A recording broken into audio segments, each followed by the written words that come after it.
Good evening, everybody. President Trump today addressing what may well turn out to be the biggest scandal in American political history. Shocking new allegations implicating the Obama administration and the Clintons in a multi-million-dollar racketeering scheme that involved the Russian purchase of uranium-1, a deal that gave Moscow control of a fifth of America's uranium. Uranium is a big subject. If the mainstream media would cover the uranium scandal and that Russia has 20% of our uranium, for whatever reason, and a lot of people understand what those reasons may be, I think that's your Russia story. That's your real Russia story, not a story where they talk about collusion, and there was none. It was a hoax. We've learned that President Obama's Justice Department actually blocked an FBI informant from testifying before Congress about Russian racketeering and bribery.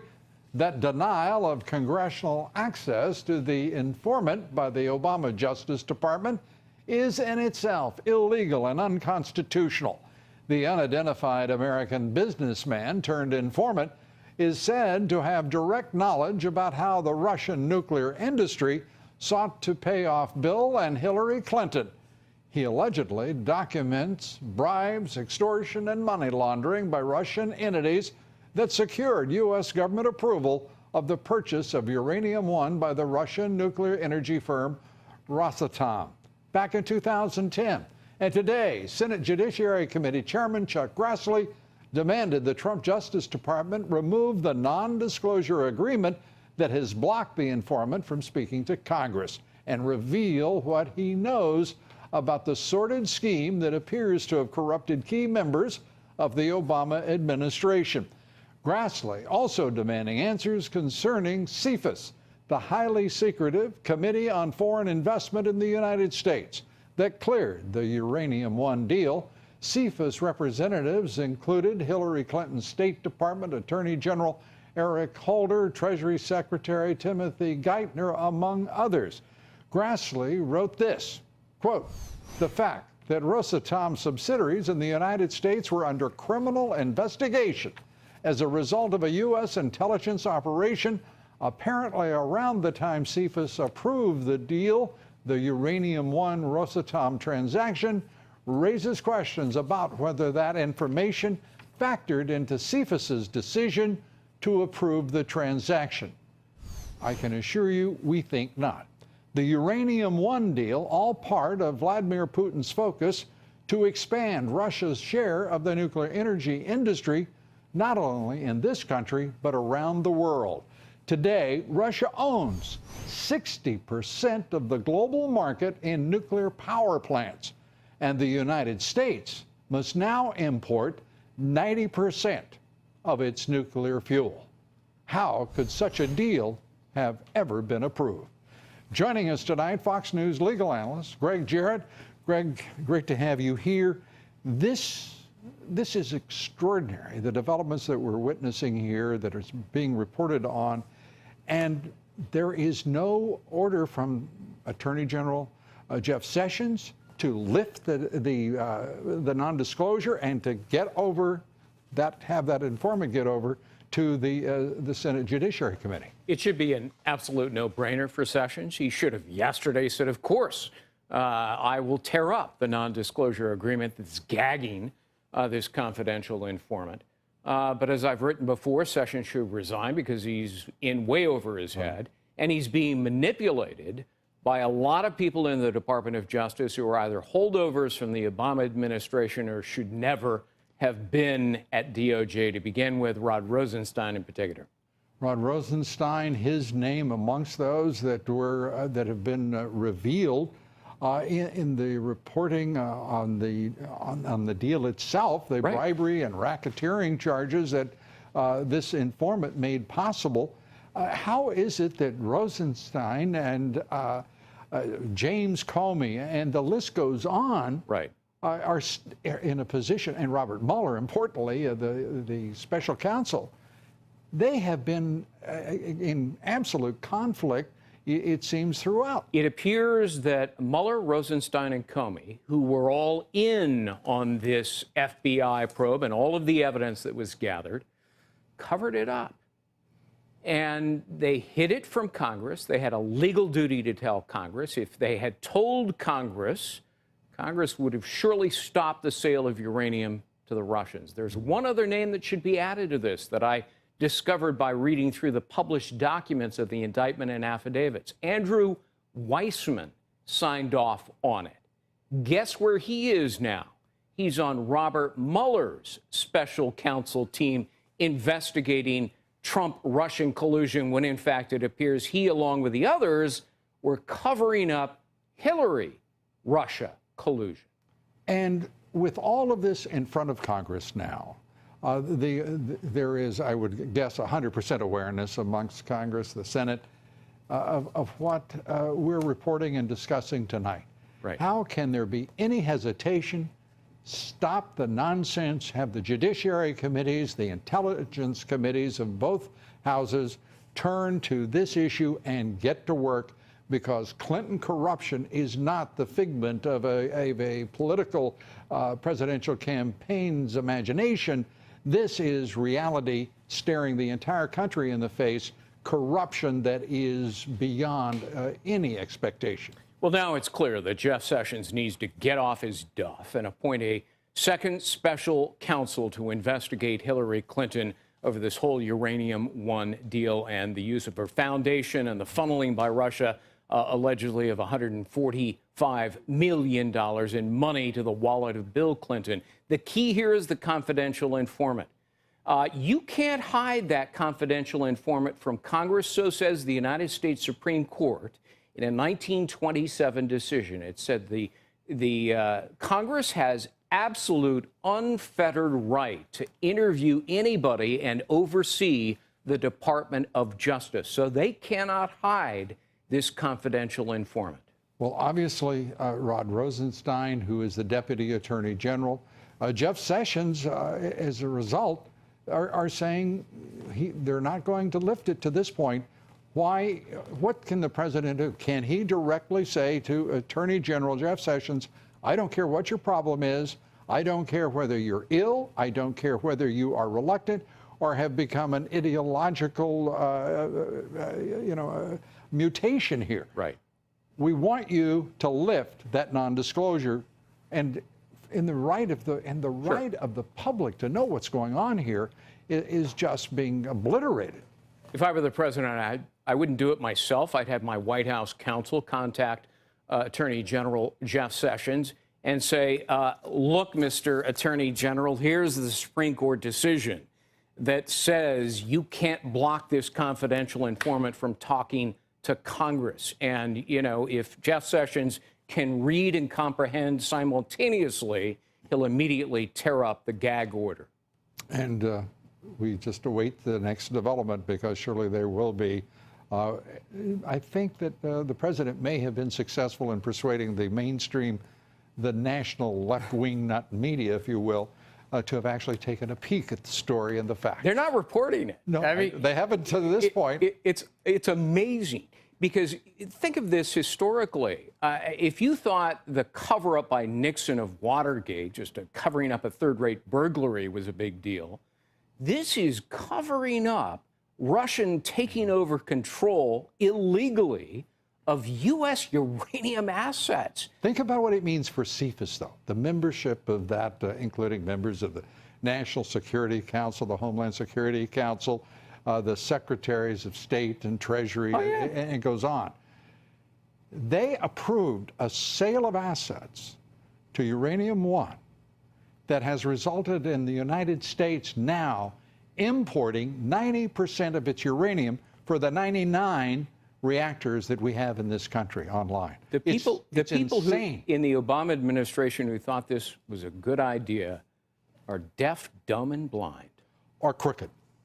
And I'm voting crooked. You know, you're right about that. Greg, thanks so much. Appreciate it. Good to have you here. Well, obviously, we live in a society now where Judicial Watch has to wait 15 months to force the Department of Justice to reveal it has documents on Attorney General Loretta Lynch's secret meeting with former President Bill Clinton.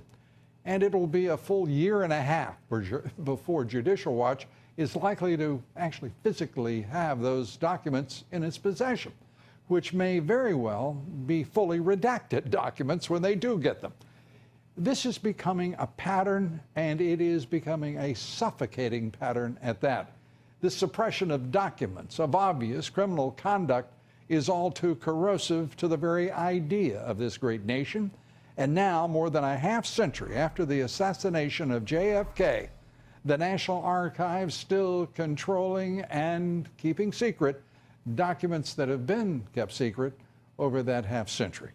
President Trump will decide before October 26, a week from now, whether the documents will stay secret and deny the public's right to know, or piece by piece reveal them. Piece by piece, if those documents remain hidden from the public, we'll become less American.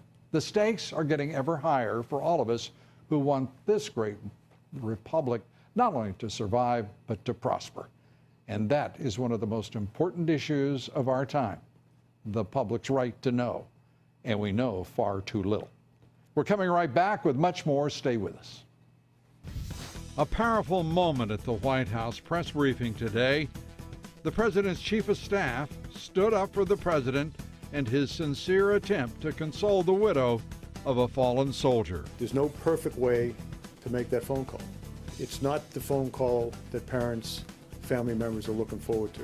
We take up Congresswoman Frederica Wilson's disgraceful intrusion into a moment between the President of the United States and the widow of a fallen warrior. And former Attorney General Eric Holder telling Gold Star families they shouldn't be offended by the NFL anthem protest. Why would the only cabinet member in history to be held in contempt of Congress think that he has the right to lecture Gold Star families? As General Kelly put it, is there nothing sacred? We take up the left and its intrusions here next. Stay with us. A powerful statement today by President Trump's Chief of Staff, General John Kelly. Kelly, a Gold Star father, attended the White House press briefing, and he took it over this afternoon. And he put an end to the uproar over presidential phone calls to the families of fallen soldiers. When he died, he was surrounded by the best men on this earth, his friends. That's what the president tried to say to four families the other day. I was stunned when I came to work yesterday morning and brokenhearted at what I saw a member of Congress doing. A member of Congress who listened in on a phone call from the President of the United States to a young wife, and in his way tried to express that opinion. He's a brave man, a fallen hero. He knew what he was getting himself into because he enlisted. There's no reason to enlist. He enlisted. And he was where he wanted to be, exactly where he wanted to be, with exactly the people he wanted to be with when his life was taken. That was the message. That was the message that was transmitted. It stuns me that a member of Congress would have listened in on that conversation. Absolutely stuns me. And I thought at least that was sacred. Life, the dignity of life, was sacred. That's gone. Religion, that seems to be gone as well. Gold Star families, I think that left in the convention over the summer. But I just thought the selfless devotion that brings a man or woman to die on the battlefield, I just thought that that might be sacred. I still hope, as you write your stories, and I appeal to America, that let's not let this maybe last thing that's held sacred in our society. A young man, young woman going out and giving his or her life for our country. Let's try to somehow keep that sacred. But it eroded a great deal yesterday by the selfish behavior of a member of Congress. And how did the White House press corps today respond to General Kelly? His appeal, his eloquent appeal for respect, for recognition of the dignity of the moment that a family learns that they have lost a loved one and that one of our warriors has fallen. How did they treat him? With the respect he deserved and asked for? Hardly. I do appreciate your time. Did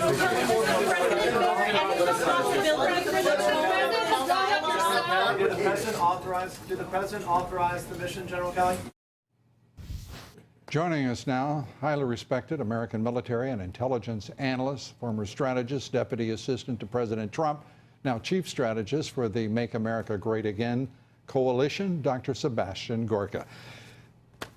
Sebastian, great to have you with us. A remarkable moment in the White House press briefing, and as you listen to the baying of the White House press corps, it seems the lesson wasn't learned or taken even in the slightest.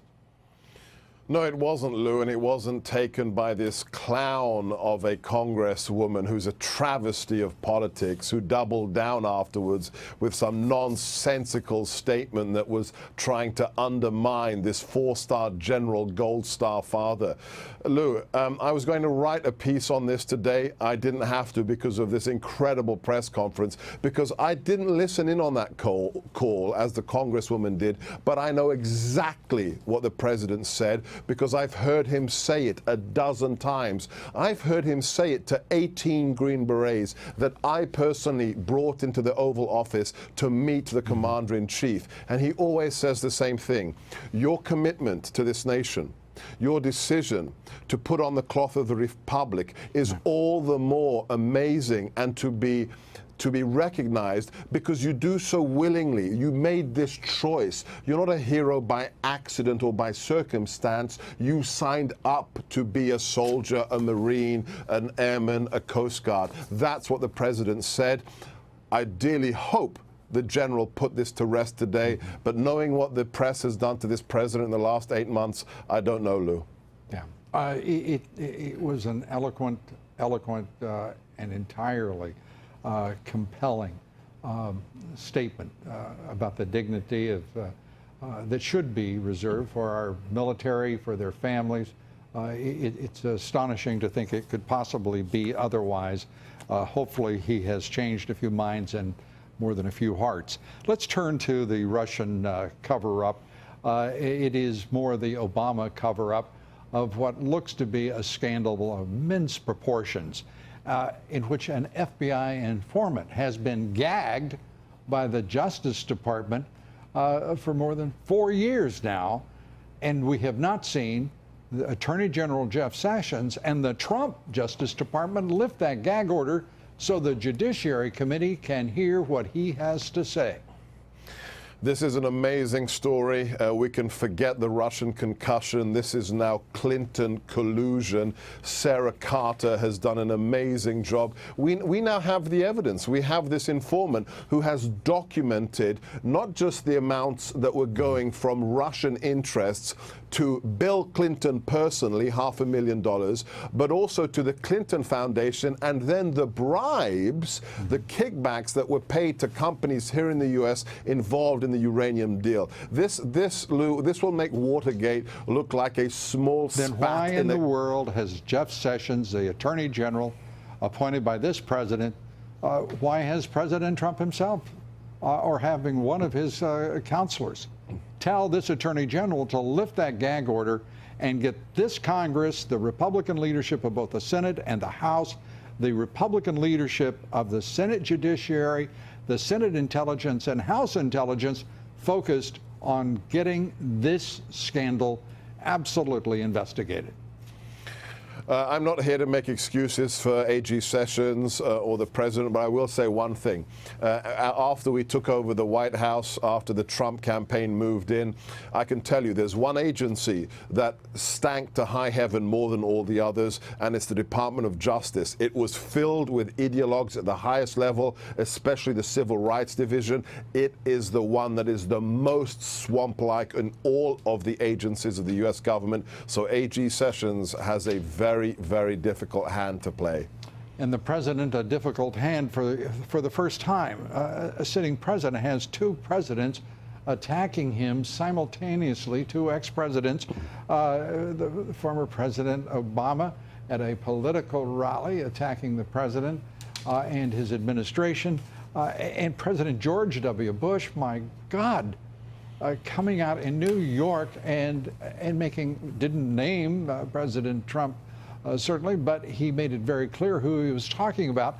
A president who presided over the biggest economic collapse in this country's history since the Great Depression is talking about we need policies of economic growth. President Bush didn't even realize that there have been 2 consecutive quarters of 3% plus growth. And I don't remember ever hearing President Bush criticize, even indirectly, President Obama. Do you? I don't. You're the business maven. You're the economics expert. My issue is with his critique of the president as being an isolationist, of being a nativist. Maybe if President Bush had been a little less of an interventionist, we would have had a less disastrous foreign policy than we did under his neoconservative establishment. So I think he's probably in a race with Senator McCain to see who can be the most irrelevant and the most wrong about President Trump. Well, it looks as though the contest between the two will continue for some time, unfortunately. Yes. Dr. Sebastian Gorka, as always, great to have you with us. Thank you, Lou. Thank you. Be sure to vote in our poll tonight. The question is this: do you believe the national media should join all Americans in treating our troops and their families with greater courtesy and respect? We'd like to hear from you. Cast your vote on Twitter @Lou Dobbs. Follow me on Twitter @Lou Dobbs. Like me on Facebook. Follow me on Instagram @Lou Dobbs Tonight. Up next here, we've come a long way from Black Monday. We'll take a look at how, well, Stuart Varney and I covered that historic day 3 full decades ago. I know you thought I was much too young to have been working at that time, but we'll have video evidence. Stay with us. We'll be right back.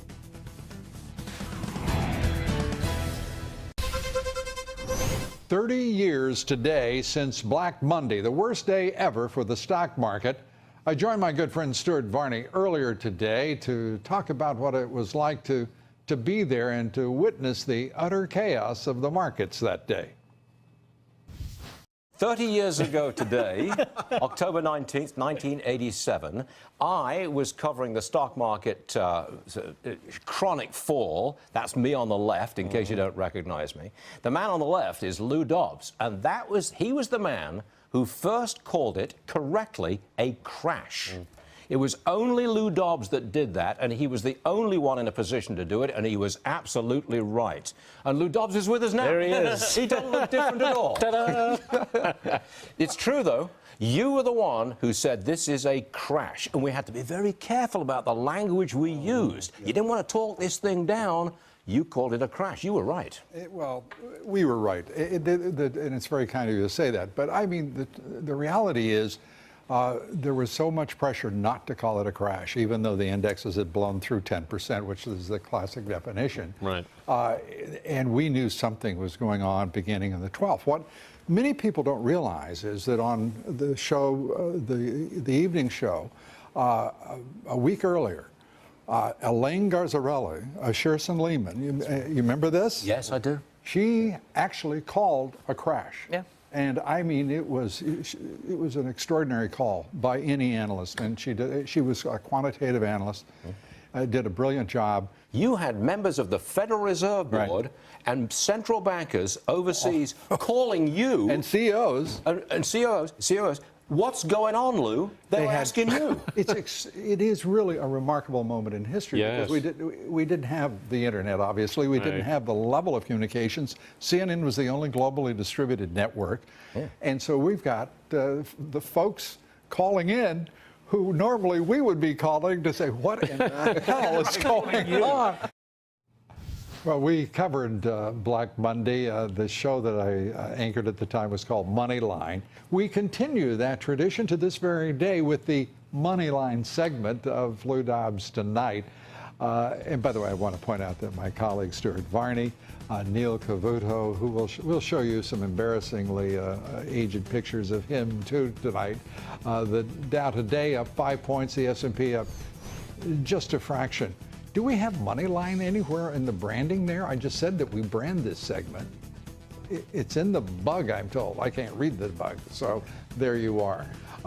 Both closing at new records. That's the bottom line headline in the money line. The NASDAQ down 19 points, however. Volume on the big board stubbornly stuck at 2.9 billion shares. And since the election of President Donald J. Trump, the Dow Jones Industrials up more than 26%, the S&P up 20%, the NASDAQ up 27%. And since Black Monday, that 30 years ago today, all three of those major indexes have gained more than 1,000%. Moral of the story, don't short President Trump and don't short this great American economy. And a reminder to listen to my reports 3 times a day, coast to coast, on the Salem Radio Network. Up next, President Trump blasting the left-wing fake news media for ignoring what is, in my opinion, possibly the greatest scandal in American political history. The big story is uranium and how Russia got 20% of our uranium. And frankly, it's a disgrace. It's a disgrace. And it's a disgrace that the fake news won't cover it. We take up the Clinton's Russia collusion and the vast Clinton-Obama cover-up. Lieutenant Colonel Tony Shaffer joins us here next. Stay with us. We're coming right back. Joining us tonight, former Lieutenant Colonel Tony Shaffer, now Senior Fellow at the London Center for Policy Research. Hey, Lou. Tony, great to see you, and thanks for being here. Thank you. Let's start with these revelations that keep coming as a result of what is some terrific reporting on the part of Sarah Carter, John Solomon, and Peter Schweizer, importantly, who laid the foundation of this reporting. Mm-hmm. The idea that the Trump administration will not lift the gag order, that it's the Trump Justice Department now. Why can't they simply lift this gag order and let this informant speak to the Judiciary Committee, the Intelligence Committees, and start moving on the investigation where I would think they would want it directed in their own interest? Well, there's nothing legally holding this guy back except this so-called agreement. I was talking to Victoria Tonsing, his attorney, the other day. And look, Victoria has made the point, I think repeatedly, this guy has the goods. He has critical information necessary for both Congress to do its appropriate oversight role. And frankly, Lou, what I think Department of Justice is afraid of, and the FBI is, they're going to be shown to have taken a side and acted politically behind the scenes when factually the evidence was clear that certain members of the Barack Obama administration not only abetted the Russians taking control of a critical national resource. No, I understand why the Obama administration wouldn't want this informant speaking. I understand why they've even gone to the extent of apparently constructing a non-disclosure that has criminal penalties, which is, to the knowledge, as I understand it, of nearly every attorney, never been done before. Usually it's civil penalties. Correct. But I don't understand why Jeff Sessions, the Attorney General of the Trump Justice Department, isn't lifting that non-disclosure right now and freeing this informant to tell the Judiciary Committee, the Intelligence Committees, and indeed the American people everything he knows about what appears to be one of the most extraordinary cover-ups in this country's history. It is a cover-up, and in this case, Mr. Sessions can actually remove the restriction with literally a stroke of the pen, basically vacating that so-called non-disclosure agreement. So, Lou, what I believe is happening, I don't know this for a fact, is that you probably have career members at Justice and at the FBI who were fully involved in this. We're talking about Comey, we're talking about McCabe, we're talking about Rosenstein, probably all full. Andrew Weissman, I mean, all these guys are part of the cover-up. So I think Sessions is probably being But you're talking warned. about now a special counsel whose members have been involved in it, who are decidedly acting against the interest of this government. And the guy investigating Russian collusion, a guy named Mueller, is probably the one who was colluding. And this is what's so insane about this and frustrating for all of us. So the only thing I can say is that President Trump has to find a way to invoke his authority and to override Jeff Sessions, period. That's what's got to be done. And the Justice Department, my goodness, this thing stinks to high heaven. Lieutenant Colonel Tony Shaffer, as always, good to have you here. Thanks for having me, sir. Thank you. Thank you. Up next, Chief of Staff John Kelly offering a powerful, eloquent defense of President Trump's calls to Gold Star families. Ed Rollins joins us to take that up and much more. Stay with us. We're coming right back.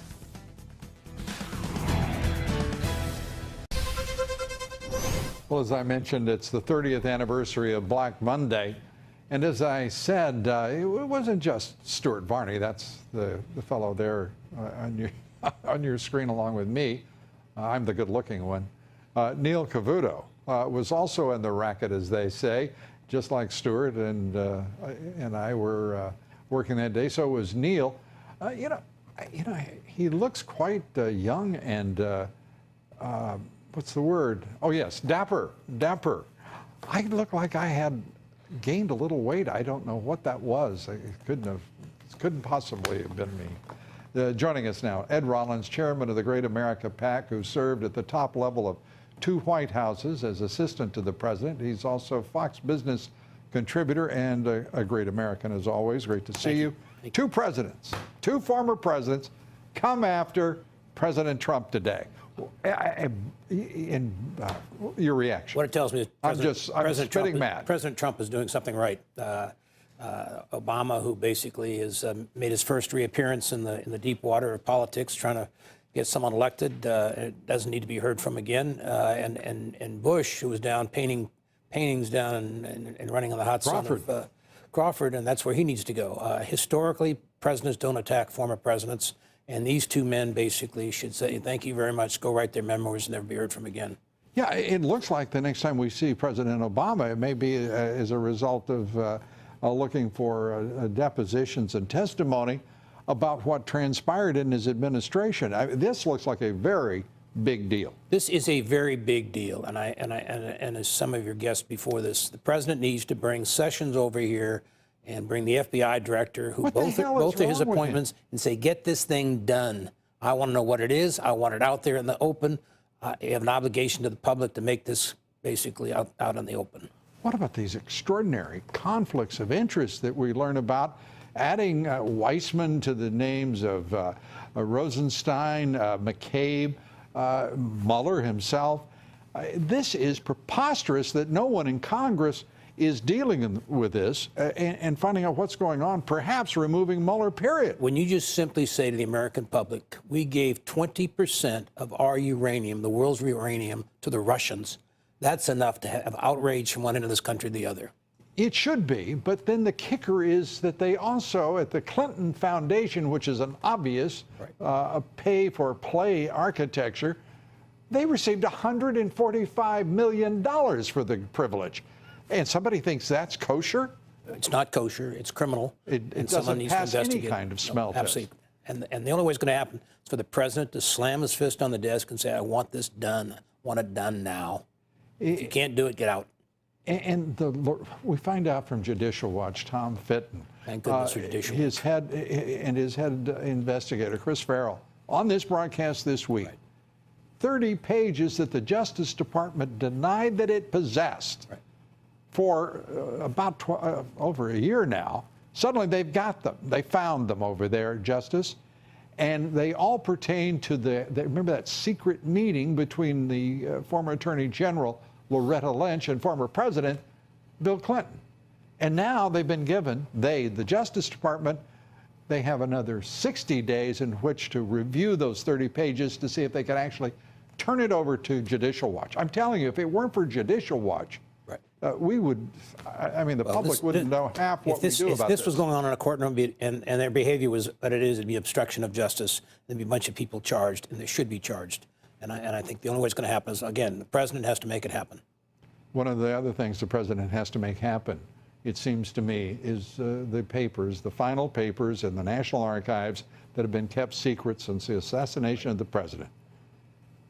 He has until October 26th, a week from now. He needs to release them. he absolutely needs to release them. The fact they've been kept this long is just beyond. It's un-American. Un-American. We are an open society, and certainly we need to basically know what happened with the assassination of one of our presidents. And there seemed to be a little bit of preconditioning on the part of the CIA and the FBI, the suggestion that they may be concerned about what might be the implications of this knowledge.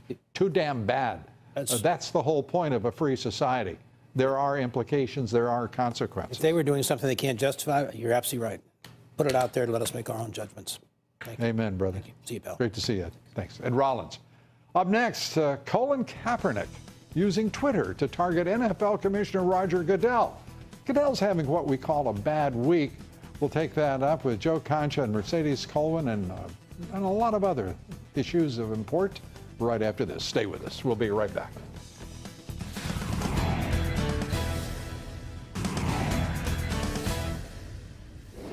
In our online poll last night, we asked, do you believe Attorney General Sessions should launch major inquiries into Democratic wrongdoing or step aside in favor of someone who will? 96% of you say yes.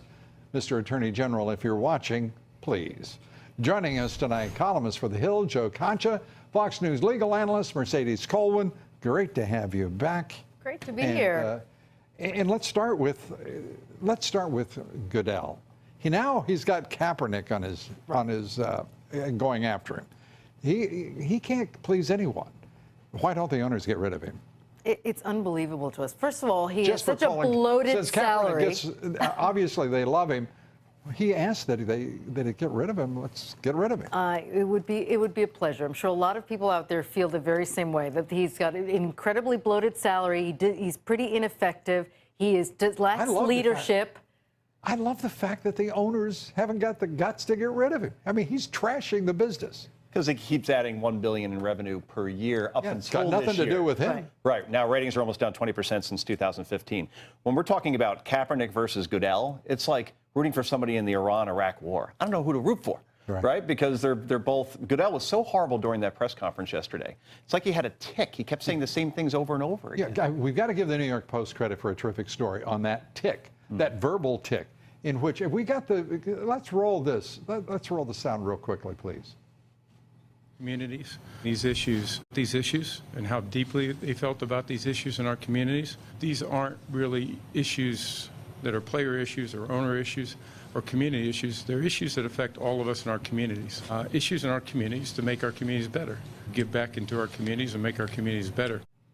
This man is making $40 million a year, and he's gone off on this jag in which he talked about communities and issues. Those became some sort of psycho mantra. Yeah, but that's the only word he kept saying over and over and over again. Issues, community issues, owners issues, players issues. But he didn't exactly. There was no definition to issues. There's just issues. And we just have to project what it is. It's the most bizarre thing I've ever seen. It's not like he's in the first year as commissioner. He's been doing this for several years. And as you said, he makes $44 million. That's what you get for $44 million? Exactly. You think that he would know a word other than issues? Well, at least that's probably asking some too much. specificity of some kind. Let's turn to this moment today at the White House press briefing, and that is General Kelly, who was, as I've said on this broadcast earlier, eloquent. He set straight the entire country on the dignity that is expected for service members, for their families, and our fallen warriors. And made it very clear that, as he said, he was stunned to see a member of Congress listen in on a conversation between the commander-in-chief and the widow of a fallen warrior. It was an incredible moment, I believe. And you think she would have been humbled by that? We're talking about Representative Wilson in Florida, and she just spoke to Politico just earlier. Frederica Wilson, yes. She said, and had the audacity to say, John Kelly is trying to keep his job. He will say anything. There were other people who heard what I heard. Now remember, she said she heard the whole conversation at first, then ABC News pressed her, and she said, oh, I only heard parts of it, and some things could have been taken out of context. You didn't hear anything, and she shouldn't be talking about it anyway. And the fact that she's doubling down, I don't think anybody's going to really take her seriously anymore. It's stunning that, as she said, others heard the conversation as well, which only compounds, to me, the injury and the affront to the dignity of the military. It's a it's a warrior that lost his life for this country, for our freedom. Have some respect, have some dignity. Don't go and say things like this publicly. What was your reaction as General Kelly left the briefing room? Just as soon as he was looking at eye to eye with the members of the press in that briefing room. They were respectful, they were quiet, right. And as soon as he turned to leave and broke eye contact with them, they started throwing questions, being just as unruly and disrespectful, I think, as usual. I mean, I really think the decorum of the press briefing room at the White House is horrible. Is completely lost it. I mean, I come from a military family. I've lost members of my family, unfortunately, in tours of duty, and it's really. I mean, I can speak personally to this. It is such a hardship for families that are facing those same tragedies. You need to respect those families, and don't become a political football like it has. Mm-hmm. And meanwhile, you have Brian Fallon. He's the former national press secretary for Hillary Clinton's campaign. Also worked on the Kerry Edwards campaign. He has a real winning record. He came out and tweeted today. He called John Kelly odious. Said, "Don't be fooled by the uniform." He's now a CNN analyst. CNN should really consider not renewing that contract, because you could disagree with General Kelly. Don't attack the man's character. Exactly. Or the uniform that he wore with great distinction. Exactly. And 4 stars on his shoulder as well. In serving the Commander-in-Chief. Now, Mercedes, thanks so much. Joe, thank you. Thank you. Appreciate it. And thank you for being with us. We'll be back tomorrow night. Please be with us.